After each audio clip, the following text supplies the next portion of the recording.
We got 7 different stories from 7 different media news outlets, you guys. It's time for another episode of Regan's Newsround. Let's go.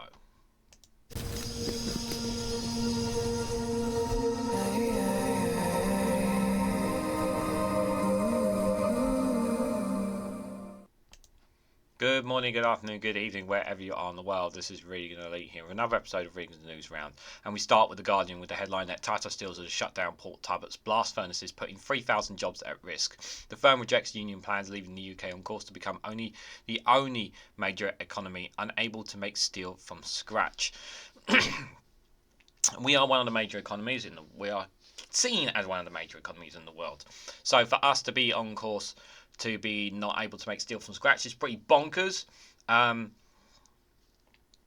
Steel is a very important resource. I don't need to tell you this. There's a lot of things we use for steel, and we really don't want to be exporting any more than we want. It's really important. This Tata Steel steelworks really does matter for the British economy in particular. Yes, of course, 3,000 jobs being put at risk as well. That's not a good thing either. These guys who own Tata Steels, they don't give a crap about the British economy or about the workforce. They care about the bottom line at the end of the day. And if they can make more money out of it, they're going to try to. And clearly here, the warning signs have been coming. I'm pretty sure in the past I've covered various stories with regarding British Steel. We've even had the Tories, the Conservatives, have been British Rishi Sunak in particular, talking about how Tata Steels, they're doing great for the UK and all this kind of stuff. This is a gut-wrenching headline for the Conservatives who really do who back this company behind them. It's not working. The Tata Steels needs to come back into state ownership, and if you're going to privatize it, you need to make sure that a private company is actually committed to the benefit of Tata Steel and its workforce. If you're ever going to put it back in privatization, but I think we can't trust a private company with it. This is really important. This is really important. Obviously, some people will say, what about the cost of living crisis? Of course, that's an issue. Homelessness, of course, that is a major issue. The NHS, education. Of course, these are all major priorities that we need to talk about. Nobody's disagreeing with that. But this is another fundamental part of Britain that's been taken away here. And how long before Tata Steel becomes effectively no more? Because at the end of the day, private companies only care about the bottom dollar. And that's all that matters to them. So the owners of Port Talbot Steelwork have rejected a trade union plan designed to keep its blast furnaces running, putting nearly 3,000 jobs at risk to leave the UK on course to become the only major economy unable to make steel from scratch. In what one union said would be a crushing blow to workers and UK steel making, Port Talbot's parent company, the Indian-owned Tata Steel, had told workers' representatives that they can no longer afford to continue production of the loss-making plant in South Wales while it completed a 4-year transition plan to greener production. A company which is getting £500 million from the government to help with the plan broke the news during the summit at the 5-star St James Court Hotel in London, which is owned by the Tata Group. The Shadow Business Secretary Jonathan Reynolds lashed out at the government for providing Tata with funds to pay for its green transition plans without securing a guarantee on jobs. They provided the money, the government, for them, and they didn't even secure the well-being of the people. This is even more of an insult, from the Conservatives. He said the government's strategy was £500 million for 3,000 job losses. There's no guarantees that Tata Steel is going to be there in the future, guys. No guarantees under this Conservative government. Under the Tata plan, which is expected to be announced formally on Friday, Port Talbot's blast furnaces will be shut down while the company builds electric arc furnaces, which make steels from recycled scrap, a greener and cheaper process. Now, in terms of, I just want to make this clear, guys. In terms from a greener perspective, of course, I'm in favour of obviously greener energy and greener ways of doing things as well. But it should not come at the cost of people's jobs. We need to make transitions, guys. We need to do it in a way that's not going to affect people's lives or at least the most minimal effects on people's lives. The Guardian understands that about 200 jobs could be saved under proposals to keep some of the site's mills open. That still leaves 2,800 losses, though. Excuse me. To roll steel slabs, but the decision is a huge blow for the town where a local economy is so heavily dependent on the single factory. Yeah, that's the thing. When a local town and community relies on the work and the income from it, when you take that away, it just kills everyone. It really does kill the community. The community and GMB union have put forward a staggered transition plan designed to provide immediate protection for workers. Under their proposals, the blast furnaces would have remained open during the transition, with at least one continuing to operate until 2032. But at a meeting in London on Thursday, Tata Steel is understood to have told union representatives that the proposal was unforgivable given Port Talbot's losses, estimated £1 million a day.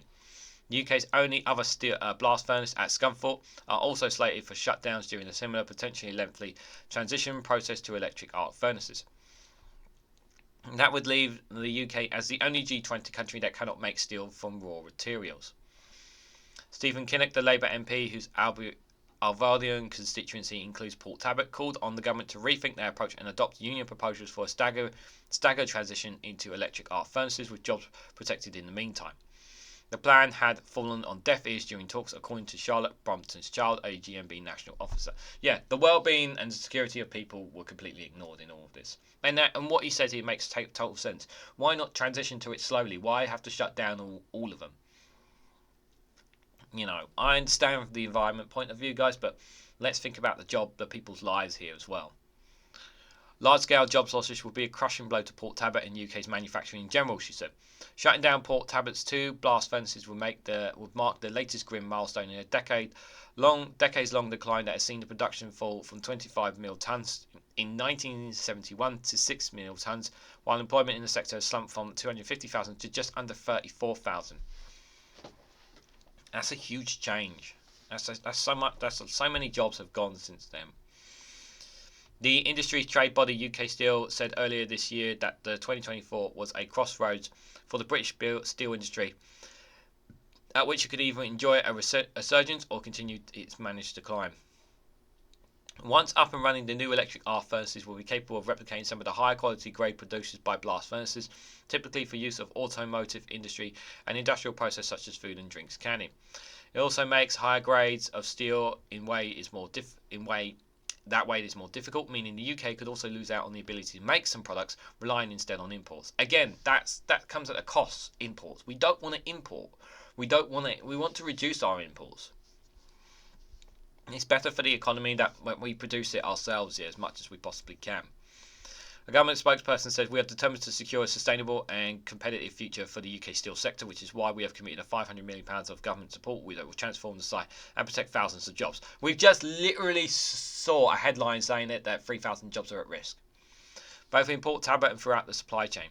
Engagement with trade unions is rightly a company-led process. There is a broad range of support for staff affected, including a dedicated transition board backed by £80 million funding from the UK government and £20 million from Tata Steel. Chaired by the Welsh Secretary with ministerial representation from the Welsh Government, the board will support both affected employees and the local economy. Well, you're doing a great job of that, Yeah, 3,000 jobs at risk there, guys. 3,000 jobs at risk. You did not get the assurances and guarantees that those jobs would be secure. So it tells you what the priorities are from this Conservative government, guys. Ridiculous. Right, the next one we have is from Sky News, you guys. This is regarding the Rwanda bill.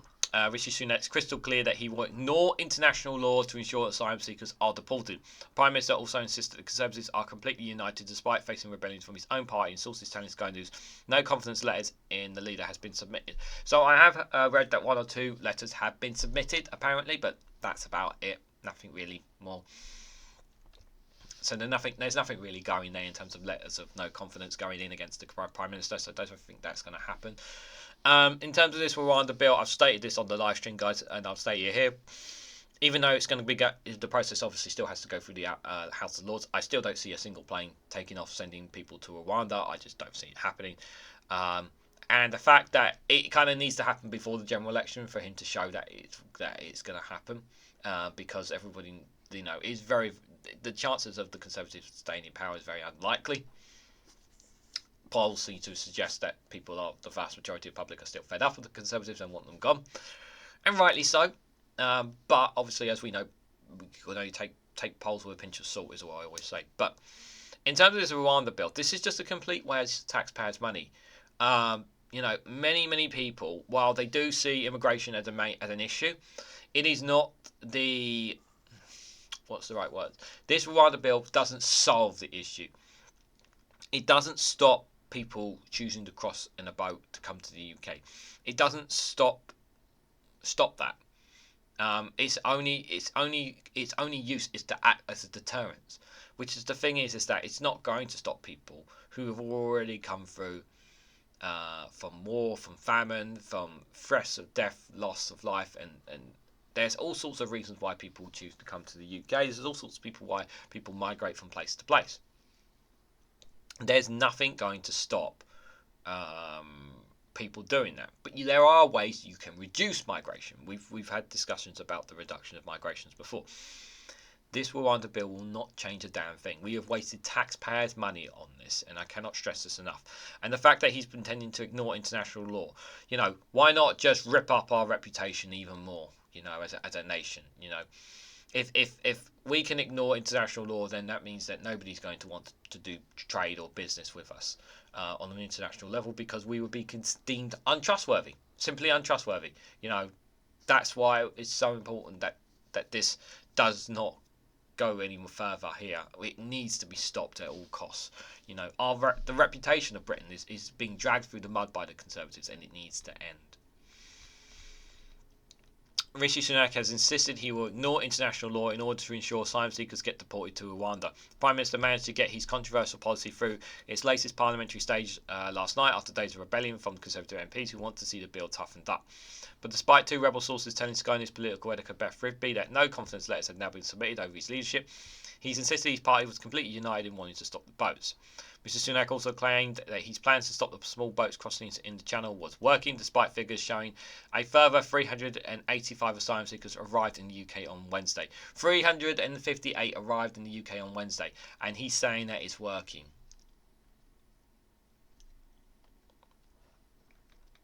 Opposition parties are called out Mr Sunak for focusing on the unworkable and expensive policy of Rwanda instead of tackling the crisis in the NHS and the economy.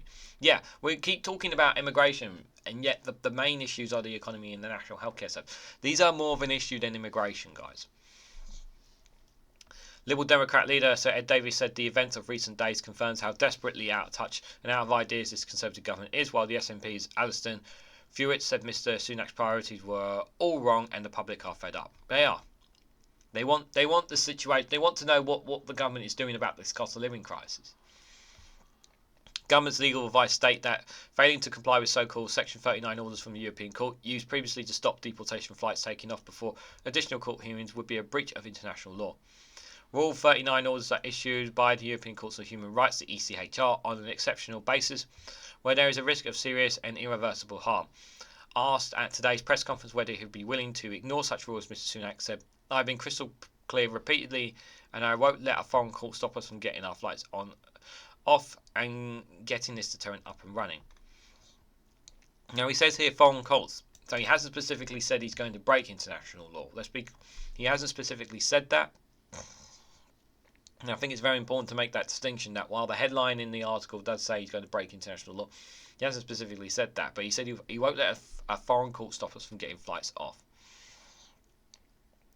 Now, there's different ways of interpreting it, but he will not get a flight going. No, it's just rhetoric to appease certain sections of his party.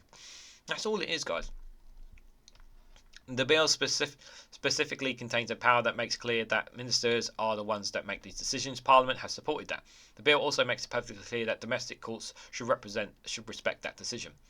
He added, "I would not have put that clause in the bill if it was not prepared to use it. So look, if you're asking me if there are circumstances in which I will ignore Rule 49, then the answer is clearly yes." Sunak is ignoring party drama to focus on the Lords. Yeah, he's trying to put pressure on the Lords to let this through, but they're going to take their time and they're going to give it plenty of months before they make a final decision on this, and rightly so.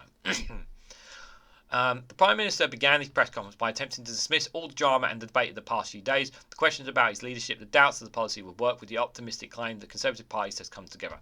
The Conservative Party, the only reason the Conservative Party has come together, guys, is because there isn't a reliable leader to replace Rishi Sunak. That's one. And number two, a general election is looming and he cannot stop that. Whether it will be in spring or late in autumn, it could be on Christmas. Hell, it could even be January 2025. We don't know when that is, but he has to call a general election at some point. And the problem is that for those, they would rather stay in power with the power that they have, rather than calling a general election. And a leadership candidate is just not going to work. So, and everything was riding on this bill, really. So they kind of just bent the knee pretty much at the end of the day. That's highly debatable on a morning in which rebels are claiming to have submitted several letters of no confidence. Like I've said, I've only heard 2 or 3 at best. That's it. So I wouldn't take that seriously. Rather than dwelling on the internal divisions with his party, however, he's optimistically wanted to project himself as a man intent on tackling the biggest challenge that faces the country, and that is getting on with the job, and that the plan is working. But the key focus to lecture the House of Lords on the importance of passing the legislation as soon as possible, urging them to get on board and do the right thing and move as quickly as we have, stressing that the appointed nature of the members of the upper house compared to the elected Commons. No, they will take their time, and rightly so, guys. They need to take their time.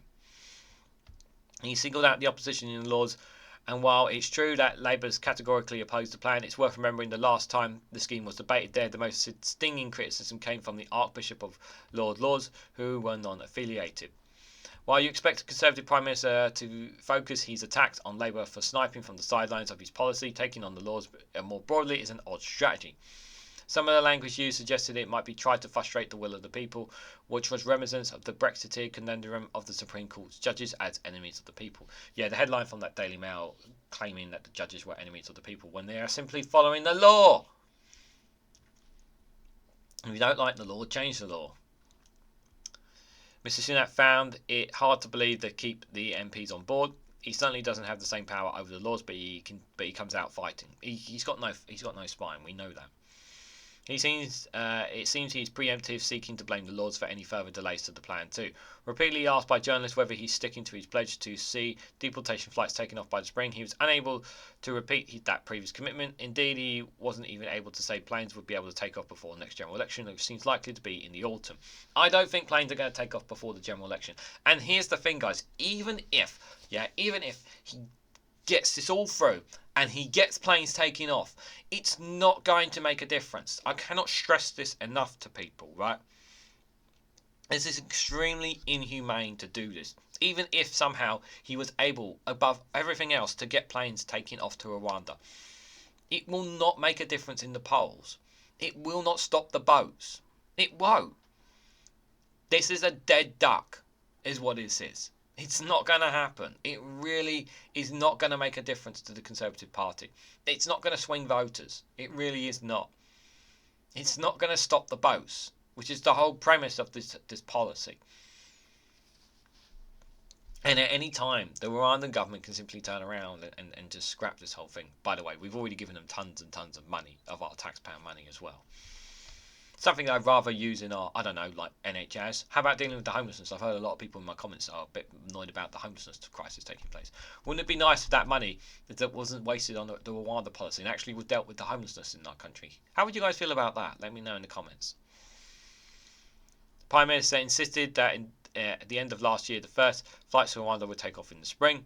Asked if that was still the case, Mr. Sunak said, "I want to see it happen as soon as practically possible. Of course I do." But he threw the deadline to the House of Lords, where the bills will face its next round of scrutiny, as expected to be bitterly opposed by numerous peers. He said the question is, will the House of Lords understand the country's frustration? Will he see the will of the elected House, the Commons, and move as quickly as possible to have supported this legislation so we can get it on the statutory books and then get the flights up and running? There's no plans to do this anyway, so it's not going to be as simple as that. Bannisters and cross-bench peer Lord Carlson described the Prime Minister's press conference as banal, vulgarous and extremely repetitive, telling Sky News it's a plan. Mr Sunak doesn't understand anything about the way the House of Lords operates, and we are not there to thwart the government.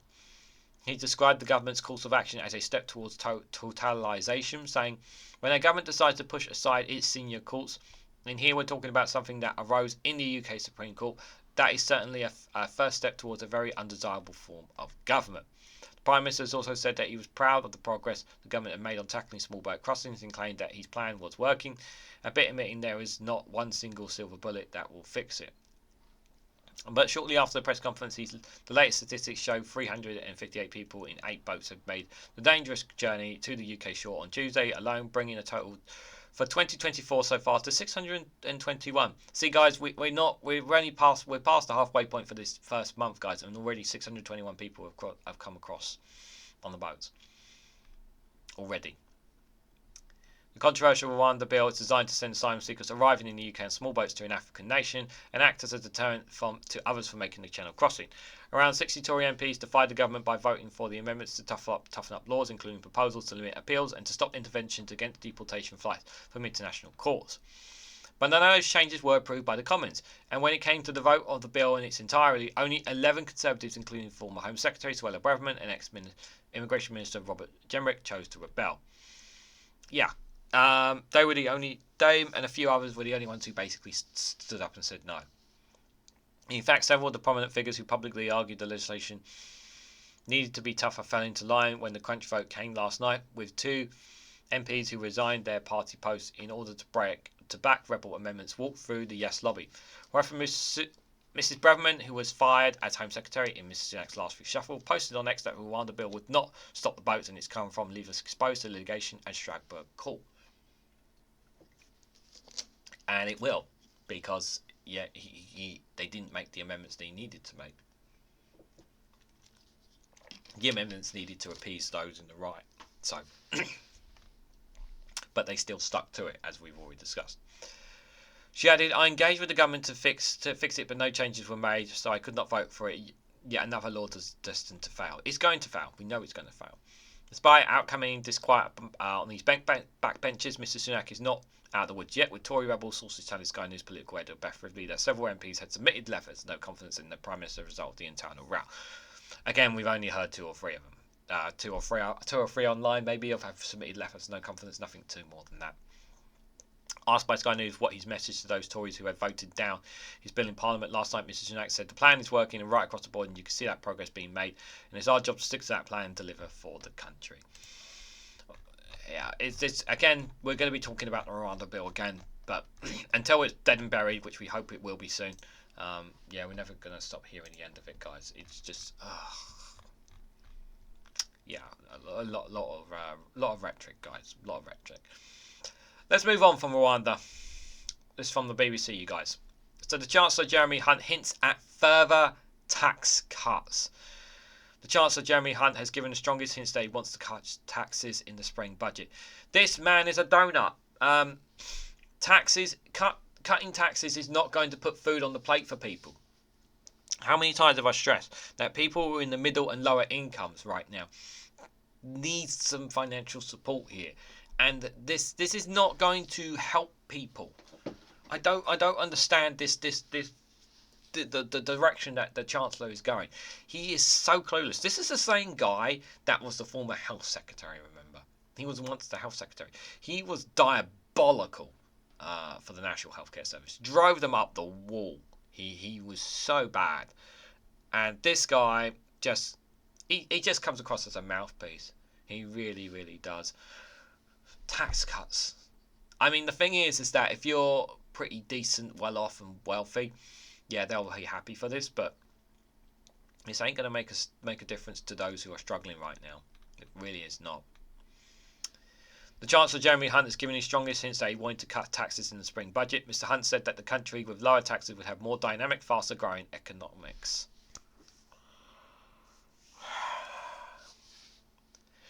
In the autumn statement, the Chancellor cut national insurance for workers by 2% and announced tax relief for businesses. If inflation falls this year, followed by lower interest rates, Mr Hunt may have headroom for further tax cuts. Mr Hunt was speaking during a visit to the World Economic Forum in Davos, Switzerland, where he's hoping to lure more investment to Britain. He said that the direction of travel indicates that economics growing faster in the UK, in North America and Asia tend to have lower taxes.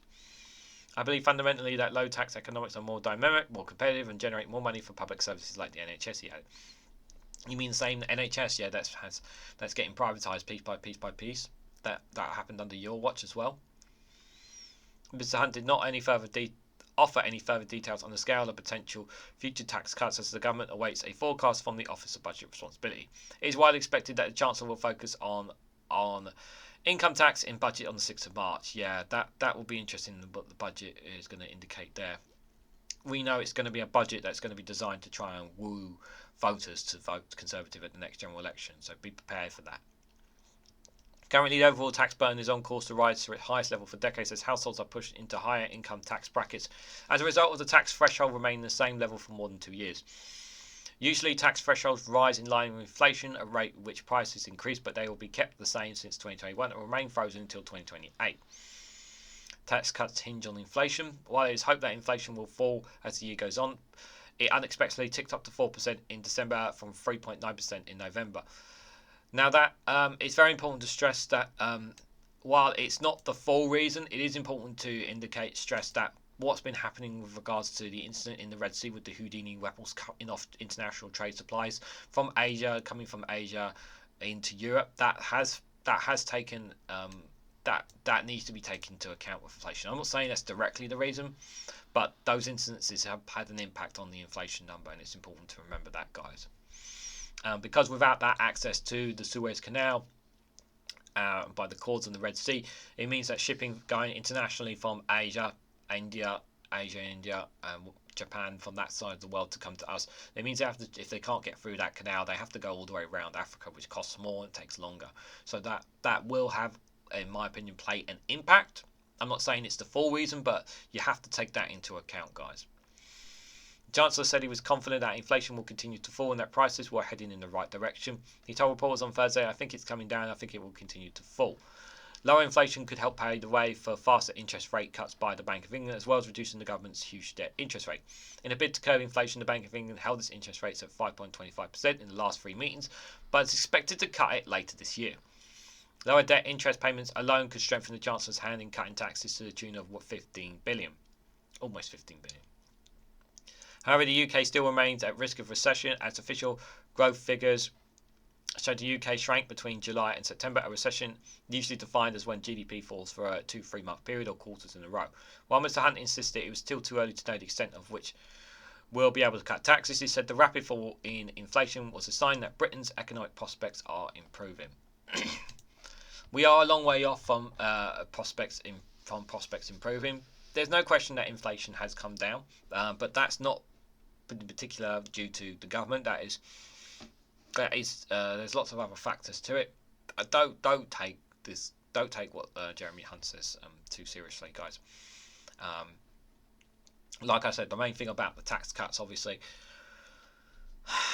it's not the thing that people need dealing with right now. It's not the thing that's on people's minds. But obviously some people will see that as differently. Right, the next one we got for you guys is an exclusive from iNews. It's regarding the post office scandal. Oh boy. So the headline is: the government has ordered an investigation into a second post office IT scandal claims.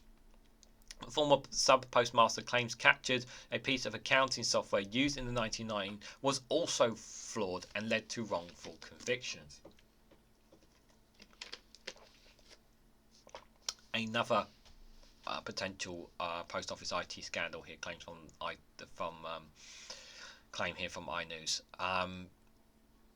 You know that this whole post office scandal is just, it's so infuriating that the only reason that politicians are taking it seriously now is just because of the outrage and that it came off of drama. Now, I know some people have really stressed that politicians. I've seen a lot of people claiming that politicians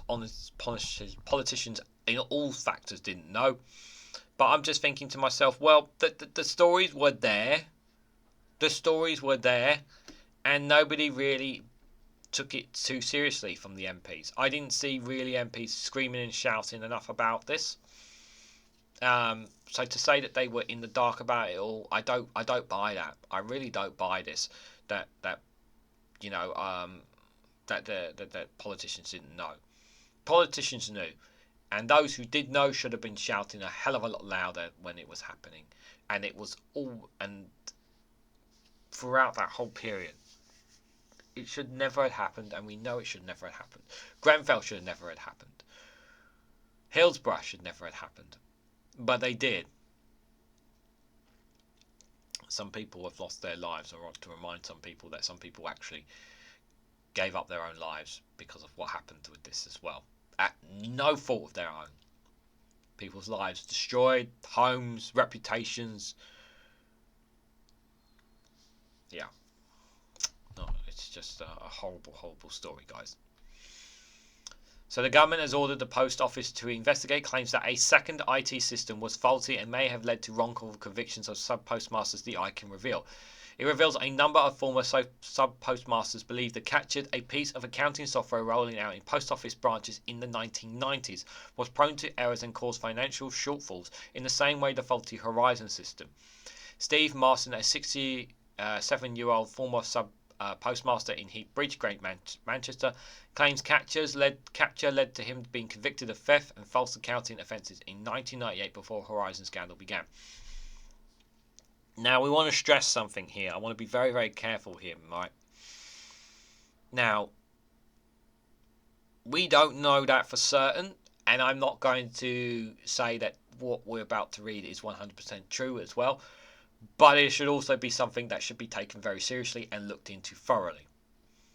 So, you know how I always say, guys, that always take things with a pinch of salt, but considering the story, which should be something that we should be looking into in this second story with regards to the post office scandal, we should definitely be looking into it, but not jump to conclusions to say that what Steve is about to say is 100% accurate as well. So, like I've said before, cover your backside. So I'm just going to put that little caveat in as we go along. Labour MP Kevin Jones, who sits on the Horizon Advisory Board, said he had been made aware of 5 or 6 similar cases in recent weeks. Today, the Department of Business and Trade, which is the sole owner of Post Office LED, told IDA it ordered the Post Office to look into Mr. Marston's case and establish if there are issues with any other systems currently or previously used by the Post Office. Post Office spokesperson confirmed it will look into claims of wrongful convictions predating the Horizon scandal when approached by the Eye. Okay, so they are going to look at ones before the Horizon scandal. That's a good sign. The department says it wants to right the wrongs of the past and is currently working on legislation to quash erosion's Horizon convictions.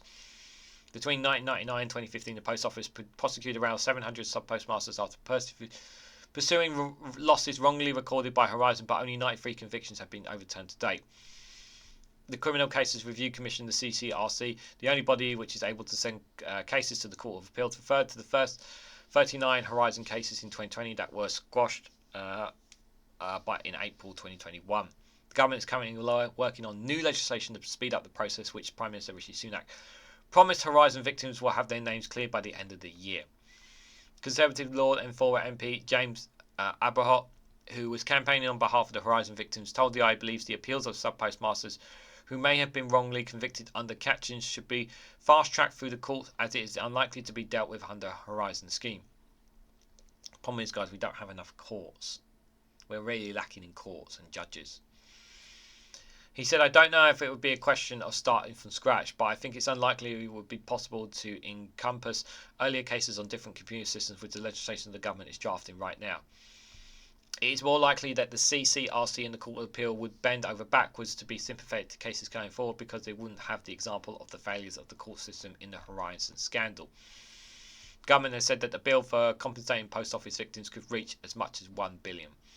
Dr. Neil Hugel, a leading solicitor who's representing former sub-postmasters, told the Eye he's seeking clarity from the government as to whether they are extending compensation schemes to pre-Horizon periods, including capture and possibly beyond. A spokesperson for the CCRC said, if anyone feels they may have been a victim of a possible miscarriage of justice, we urge them to come to us as soon as possible. It is understood that the CCRC currently has around 40 post office cases being currently being examined for a potential referral to the Courts of Appeal, and the process has taken around 12 months. Meanwhile, victims of the Horizon scandal have reached with anger to the revelation that the Post Office may have been wrongfully convicting sub-postmasters as a result of the earlier IT system. Seema Mishka, who served jail for 15 months in prison while pregnant after being falsely accused of stealing £74,000, says she felt speechless. It's scandal after scandal, scandal within scandal, Miss Misha 48 told the Eye. How on earth could we have been dealing with it for such a long time, and we, a democratic country, let them get away with it? It's terrible. When something new comes to the post office, it doesn't surprise me. Post Office spokesperson said, we take very seriously that concerns are being raised about the cases before the Horizon system first rolled out in 1999, and we will of course assist into looking into such cases brought to our attention. That, like I said, guys, we just have to wait and see. Wait and see on these other ones. So what is CAPTCHA? A second flawed IT system that may have led to Post Office conviction. So what is this, guys? So let's read into this. So CAPTCHA is an accounting software that was installed in the post office branches throughout the countries in the mid-90s, years before the Horizon scandal. Having previously balanced accounts using paper ledgers, our sub-postmasters say they were encouraged to adopt the system by the post office. 3 former sub-postmasters had told the Eye they were prone to errors and caused shortfalls that went to balance the books at the end of the week. On a precursor or the prosecutions that would follow over the next 20 years, Post Office investigators used captured evidence to secure convictions against innocent victims, it is claimed.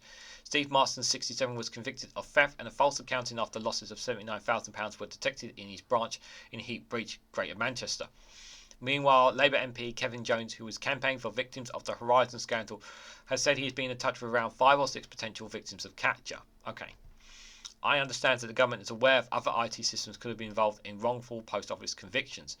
Kevin Hollinrake, the Post Office Minister, told MPs last week he wants to make sure that every single victim is properly covered by various schemes. I don't want to jump to conclusions, but obviously this thing by CAPTCHA, that's obviously incredibly concerning to say the least, guys. It's going to be all... is this really all going to be dealt with by the end of the year? I honestly don't think so, guys. I don't think so. I'd like to hope so, but I'm not going to jump to conclusions. But let's wait and see. Let's just hope that those who are victims are get the justice that they deserve.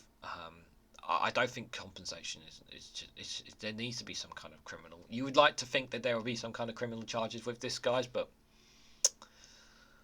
we'll have to wait and see, guys. Let's break the ice a little bit and have a bit of fun, guys.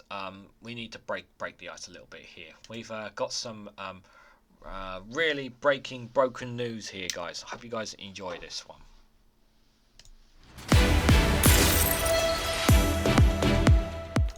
Welcome to Broken News. The UK has ground to a total halt after significant snowfall. The Met Office says as much as half a centimetre fell in some areas, making travel impossible and causing severe disruption nationwide. Our reporter has more. Thank you, Wangabang. Well, hopefully you can see and you can hear me. I mean, if you were to sum up today in one word, that word would be complete and utter chaos. As you can see behind me, planes have been grounded, many schools are closed, and buses just aren't running after unprecedented snowfall, which happens at roughly the same time every single year. And if 5 millimetres of the white stuff wasn't enough, winds in excess of 4 miles an hour have been recorded across the country, turning this flurry into a throbbing blizzard. Experts say this combination of extreme weather events is unusual, despite it happening at roughly the same time every single year. Also, hundreds of train journeys have been delayed or cancelled, but Broken News understands that's got nothing to do with the weather, it's just a normal day here in the UK.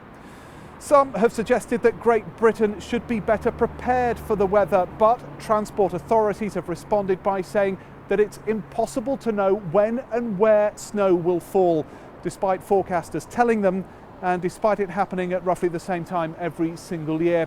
And you know, Wangabang, it could be the worst whiteout since records began, which is a phrase that seems to creep into every single news report about weather, so we'll use it in this one. Back to you. Crestfall, thank you. Well, Apologies for the adverse weather, making that report difficult to hear. And on school closures, since we went on air, your 68-year-old dad has been in touch. He says, "This is ridiculous.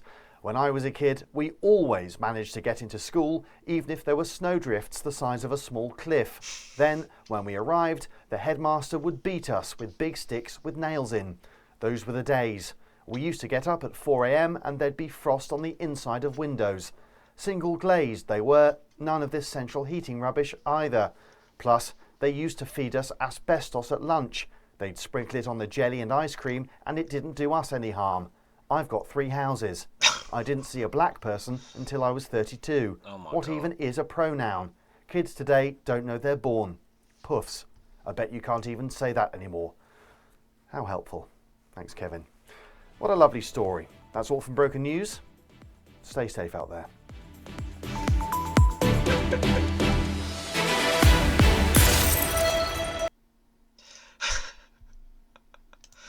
Oh, some of the language by Broken News is just something else, guys. I hope you guys enjoy it. I'm sure it won't be the last time you'll hear that video, guys. But make sure you check out Larry and Paul. Like, share, and subscribe to their channel, guys. Leave a lovely comment down there as well. That also really does help them as well, guys. If you can do that, that would be greatly appreciated. So the next one we got is from The Independent, but just before I go down, guys, if you can, while you're here today, if you're watching this from the premiere, if you can hit the like button, it'd be greatly appreciated. Share it across social media and hit that bell notification icon so you'll be notified of when I upload another video. And subscribe if you're not a subscriber, because it does really help support the channel. So this one from The Independent, you guys. Devastating poll results show that only 10% of voters under 50 would support Conservatives at the next election. Support for Rishi Sunak's party is at its lowest level since Liz Truss's final days as Prime Minister.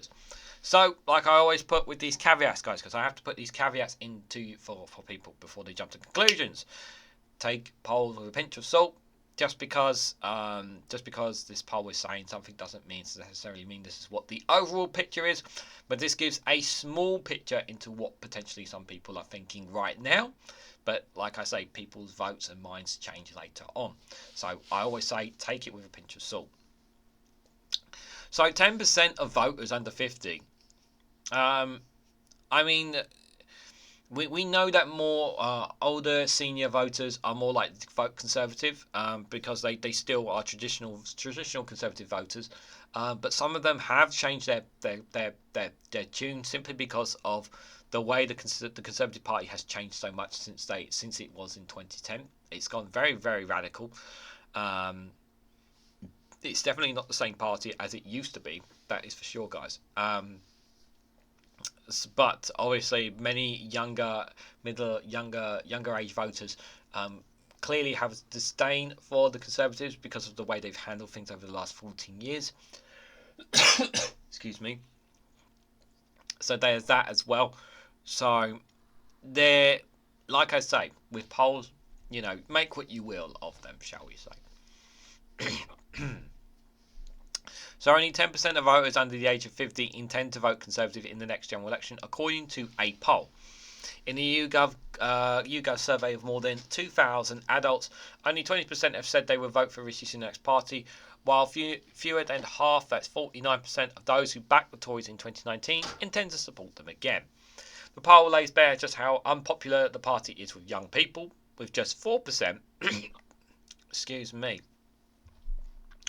Sorry, I thought something's going wrong there. With just 4% of those aged between 18 and 24 saying they intend to vote Conservative, and only 12% of 25 to 49-year-olds.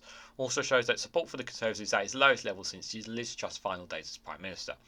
It comes to the testing week for the Prime Minister, who on Wednesday night starved off a major rebellion over the flagship Rwanda policy.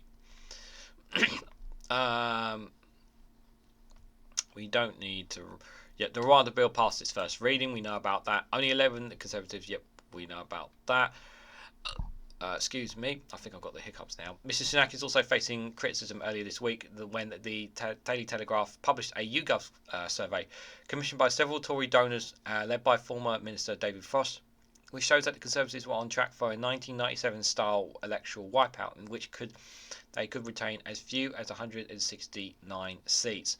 Lord Frost, who called for a new Conservative leader back in December, told the Telegraph that the only way to reverse the trend would be as tough as it takes on immigration, reversing tax increases, and performing a U-turn on renewable energy measures. Like, this is all well and good, nice talk, but I just think it's too little, too late to turn many viewers around. The latest survey also revealed that the right-wing party, the Reform UK, has hit its highest level of support at 12%, and that 1 in 4, 25% of 2019 Conservative voters now say they plan to vote for the Challenger party. They're giving Richard Tice a lot of... I want to just put this out there. I'm really angry that they're giving Richard Tice a lot of coverage, but they're not giving... Like, I don't see enough coverage of the Lib Dems, of the Green Party. Why are we not giving them the same amount of coverage? It's just biased from media outlets. Lib Dems and the Greens should be given... If you're going to give Richard Tice and Reform Party some time on TV, you should be doing it for all the for Lib Dems and the Green Party. Where is the fairness in this? Ridiculous that he's getting the coverage he's getting. Labour also set to make gains, with the polls indicating a lead of 27 points, the largest since Mr Sunak became Prime Minister. On Thursday, Mr Sunak gave a press conference in an effort to assure fears about the progress of immigration bills and disunity in his party. He said the House of Commons has spoken, the Conservative Party have come together. Yeah, we know about that already. Liberal Democrat leader David said instead of tackling economic issues, Rishi Sunak's government is too busy fighting over an unworkable and expensive policy that is destined to fail. It just confirms how desperately out of touch and out of ideas the Conservative government is, and we urgently need a general election so that we can finally put an end to this cycle of Conservative chaos and get on with the huge challenge facing us all. The main gist of this one, guys, was more about the polling rather than... Didn't want to talk back about Rwanda, obviously, but that's kind of what it was. But again, we've said that obviously that you just don't take polls with a pinch of salt. They didn't give us for the full details there, but obviously as of right now, things are not looking very good for the Conservatives. And despite there's still time between now and a general election, it will take a massive swing, but people are fed up and people want something different. And I know that there's a lot of scepticism and criticism, and rightly so, of Labour, and I've done it here on this channel too. Excuse me. But we need something different. Apologies for not covering my mouth there. I'm too much in my thoughts. So next one we have here is from Open Democracy. More scandal potentially here. This is exclusive from them. A Tory MP is earning £900 an hour from arms firm run by bribery suspect. What? So Labour have accused Mark Pritchard of bringing Parliament into disrepute over a job with a North Macedonian company. So what's this all about? Well, let's read into it to get our understanding of it. So a Conservative MP is set to earn £900 an hour from a North Macedonian arms company whose owners has embroiled in a bribery scandal, Open Democracy can reveal. Mark Pritchard, who has been the MP for the Regan since 2005, began working for the firm ATS Group in November, but only declared it in the Parliamentary Transparency Register last week. ATS Group owner and CEO was arrested in Belgrade in 2019 following a months-long investigation by Serbian authorities into allegations of bribery over the alleged theft of technical documents from a rival arms manufacturer in Unes, Serbia. In the latest register of MP's interest, Pritchard described the firm as an industrial manufacturing and technology business, but the firm's website reveals it as a weapons maker producing ballistics, ammunition and plant equipment for the production of ammunition. I don't know about you, but this seems a bit fishy to me. This doesn't seem right at all. The MP, who previously sat on the Security and Intelligence Committee, said that the company paid him £9,000 a month for marketing and advisory service, but declined to provide any further details. You can just see, you can smell the stench of corruption here, guys. When questioned by Open Democracy, Pritchard also refused to say whether he was aware of the bribery scandal involving ATS prior to accepting the role, which he was committed 10 hours a month to. He knew. He knew. He just can't say it. The shadow leader of the Commons, Labour MP Lucy Powell, told Open Democracy that Pritchard had clear questions to answer. She said his arrangements with the ATS group, bringing Parliament into disrepute and accusing the Conservative Party of being mired in sleaze. It is the latest edition salary for Pritchard, whose declaration of interest. He says he also works for a Washington non-profit focused on the rule of law in Euro-Christian countries, as well as two US energy investment firms with significant interest in Bulgarian gas and oil. This guy gets around quite a bit, doesn't he? Records show he currently earns almost £16,000 a month through these 4 roles. Steve Goodrich, head of research and investment at Transparency International UK, said there are few legitimate reasons for tackling outside employment while in Parliament. This guy's an MP, by the way, and he's doing all this stuff. He said working as an arms manufacturer while serving in Parliament raises serious questions about the risk of undue influence over national defence, security and foreign policy decision making. The Commons should ban second jobs except for limited circumstances to avoid the further erosion of trust in politics.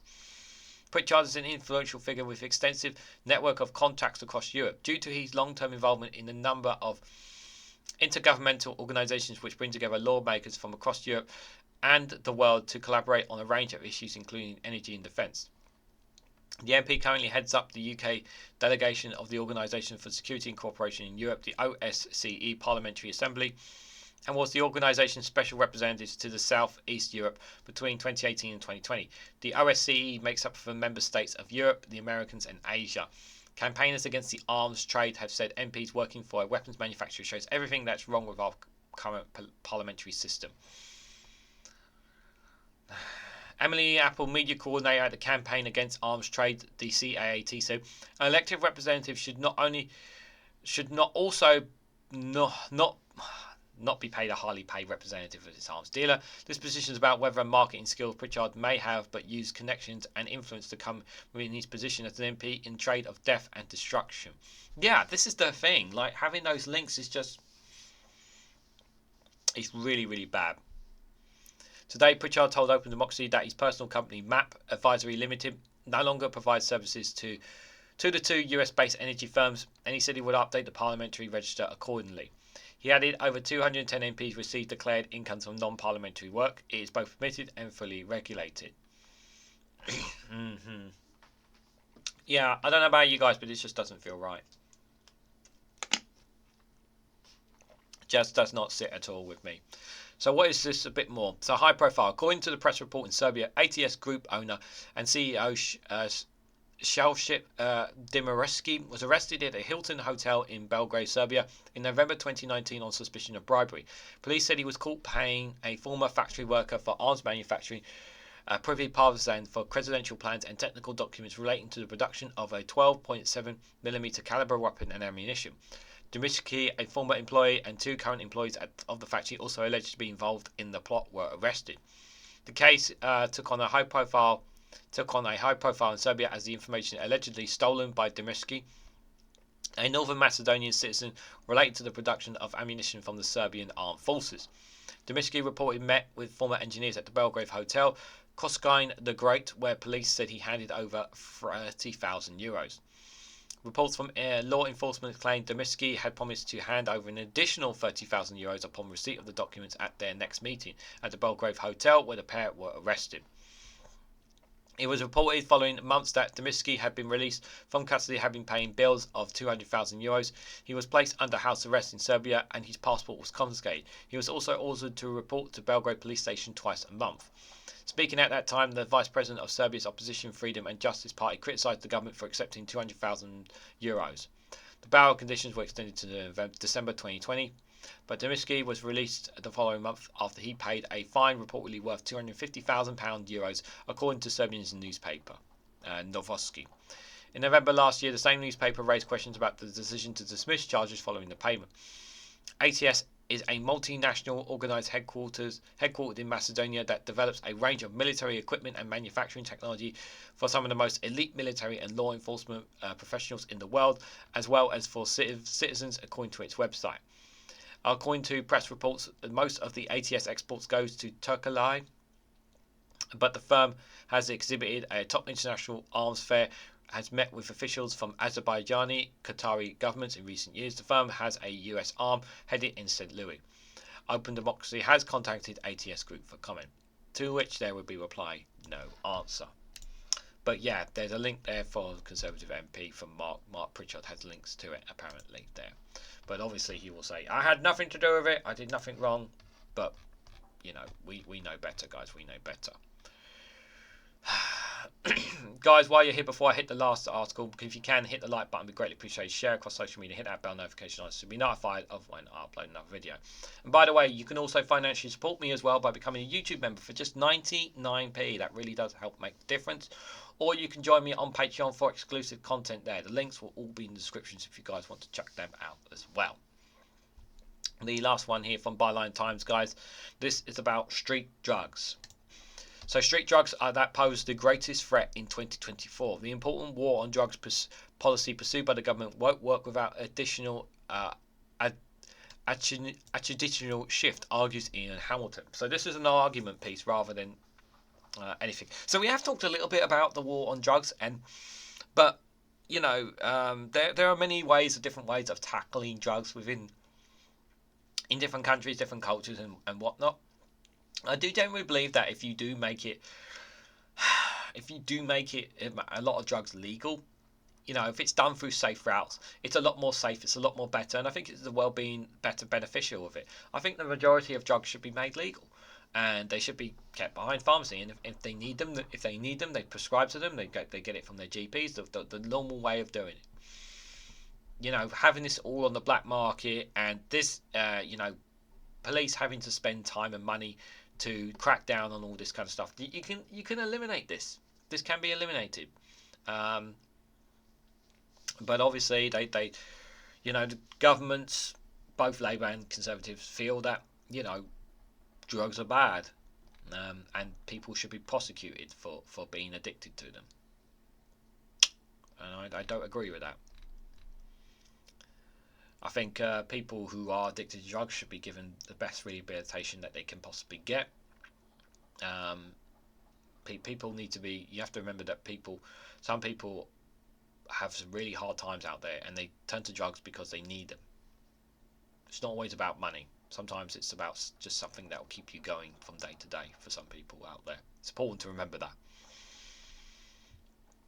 Just like the stock market predicting. Oh God, I can't put my cursor over it. They've changed I've changed it for some reason. I can't put my cursor over it. It's making it harder for me. Just like the stock market predicting which drugs represent the greatest threat to society is not foolproof, but as with financial stocks and shares, employing sources of intelligence to anticipate which illicit drugs will cause the greatest harm to individuals and wider society is possible. Despite the significant sums of money used by various Western governments to pursue the war on drugs policy, there is little sign of any reduction in drug use. What does change is how popular some drugs are and those that lose their appeal. Neither is impacted by the government's policy or legislation.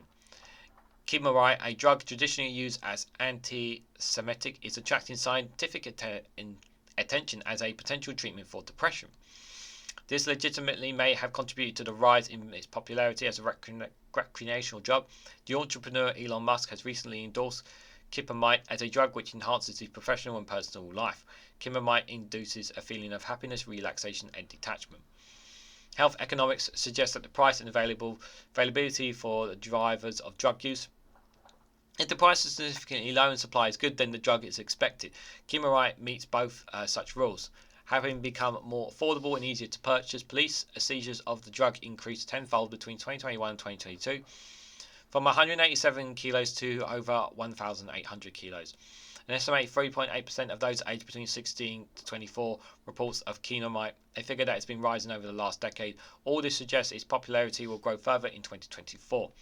The risk associated with using Kimmerai regularly at its highly doses, including bladder problems, incontinence, mental health problems, and fatal overdoses. As Kimmerai uses increase use increases in the population, there will be an accompanying rise of those experiencing problems. Unfortunately, general and specific treatment services are not equipped to identify or effectively deal with these problems. The second drug of concern in 2024 is an old staple, heroin. There are more than 293,000 regular use of opioids, of which heroin is the most common in England and Wales alone. Events of thousands of miles away will have a direct impact on the UK illegal market. When the Taliban seized control of Afghanistan in 2022, they vowed to eliminate opium farming. If they have been successful in this ambition, the UK relies heavily on opium from Afghanistan to supply the heroin market. Suppliers and distributors of heroin in the UK have proved their abilities to substitute alternatives to ensure supply is uninterrupted. Filling in the gap with synthetic opioids like fentanyl, synthetic opioids have prematurely killed hundreds of thousands of Americans in recent years. And although the UK has so far escaped this phenomenon, this won't last. How are drugs being handled in the UK and in America, guys? Let me know in the comment section down below how it's how not making more drugs legal. The UK is already experiencing record numbers of drug-related deaths, and this will be amplified in 2024 with an increase in the supply of synthetic opioids. One evidence-based way to reduce the drug-related deaths is providing safe places for people to use drugs. The Scottish Government have been trying to open drug consumption rooms to reverse the rising number of dying prematurely. But as drug policies devolved to Westminster, the implementation of these services has been actively blocked by politicians south of the border. However, persistence of the Scottish politicians and other advocates have resulted in the opening of drug consumption facilities in Glasgow. There are no signs that the Westminster Government or the Labour Party would sanction such a service in England and Wales, as they believe that a lack of public support for these facilities. Drug consumption rooms can be misprescribed or encourage drug use despite evidence to the contrary. At the very least, popular opinion that taxpayers' money shouldn't be wasted on people with self-inflicted problems. Another staple drug which looks to create serious problems in 2024 is cocaine. During the cost of living crisis, cocaine has emerged as a value product. Not only with more affordable than ever, that its purity has been increasing. The appeal of cocaine when people's incomes are squeezed is clear. This stimulant increases confidence, happiness, and excitement.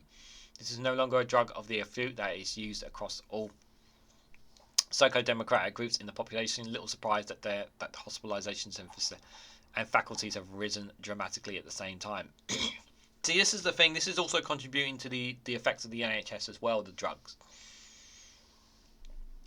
The nation's favourite drug, alcohol, is commonly used with cocaine. Both drugs are well matched, impairing a stimulating effect of cocaine mitigates the depressant effects of alcohol. In practice, that means people can drink alcohol for longer when also using cocaine. This increases the risk of harm to health over and above the risk associated with using either substance to its own. Tolerating both drug developments quickly means larger doses are taken to achieve the same effect. Doses and frequency are the two driving factors of harm when any drug, including cocaine. Physical and psychological dependency develop rapidly when using cocaine, unlike alcohol when it can take years if it is only a matter of weeks for cocaine. The threat that all three drugs pose to individuals and wider society is preventable, but this is dependent on the political will to adapt to a health-based rather than a penal approach to drug policy. Yes, we have to be able to tackle the addictions and not so much punish them for taking them. It's all too easy to point the finger of blame towards politicians, but they are really not the culprits. We all are. It is widely held discriminatory view towards those who use opioids and other drugs that propped up the important war on drugs policy. It is only when public opinion radically shifts, rejecting stigma and embracing humane support for those who develop problems with drugs that we stand any chance of reducing the harm and faculties associated with drugs. Given the rise that drugs pose, an attitudinal shift is needed in 2024 more than ever. This was written by Ian Hamilton, who's an honorary fellow at the Department of Health Science at the University of York. This was written a piece by him, guys. One of my thoughts on his piece there. I thought it was an interesting piece, an interesting argument piece, I will say that. What I will say is, with regards to the wars with drugs, guys, yes, he is right. He is right. I mean, obviously, I am finger pointing a lot at politicians and the way that they approach it. But he's right in saying that everybody has a duty and responsibility to look out for others and to try and help others. But there has to be. There's this a local. It's not just a national issue. It's a local issue. It's a community issue. There are so many factors to deal when it comes to dealing with a war on drugs. There are so many needle threads in this, guys. And it's not just the fact that it can destroy lives, it can harm people, but it also impacts the NHS. It also keeps people out of work. It leads people down a life of crime in terms of drug dealing and that as well. So they go down the criminal well as well. It can cause significant harm. Now, in terms of alcohol, alcohol is so expensive in this country now. It's ridiculously expensive.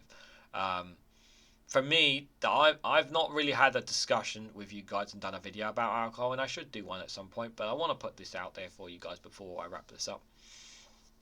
One of the things that really infuriates me about the price and cost of alcohol is that it is so much cheaper to go and buy it in a supermarket than it is in a pub, and that should be the complete role reverse. Pubs should have it dirt cheap, and supermarkets should be at sky high. And the reason why I say it should be the other way around, because it will encourage more people to go to the pubs to have a drink, as opposed to buying a 24 can of Foster's. You're taking that home and you're drinking it while watching the football, as opposed to actually buying a cheap can of a cheap beer at Foster's or whatever alcohol you drink at a pub, and socialising with other people while watching football, whatever, that kind of thing. If you make it cheaper in these pubs, a lot of these pub chains have obviously turned into restaurants, but just on terms of alcohol, it should. I think more tax needs to be done, on particular on supermarkets that are giving such cheap prices for alcohol, and it should be raised in supermarkets, and it should be much cheaper in pubs. That's my consensus. That's my personal opinion. But what do you guys think? Let me know on that.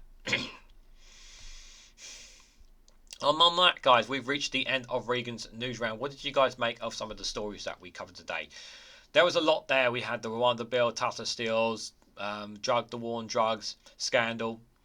Let me know what you guys honestly think about some of those in the comment section down below. Interested to hear your thoughts on them, guys.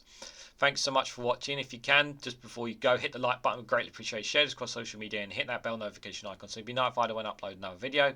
And if you want to financially support me, you can do so by becoming a YouTube member for just 99p, guys. You can join for just as little as 99p. It really does make a difference. But also, if you want exclusive content, you can also get exclusive content on either Rumble, if you have access to Rumble, which I do some foreign news on there, or you can join me on Patreon for exclusive content on there. Check out all my links in the description, guys, so you can find out all the information you want, and feel free to come and join us on the Discord server and share your thoughts there as well. Thanks so much for watching, guys, and I hope to catch you all very, very soon.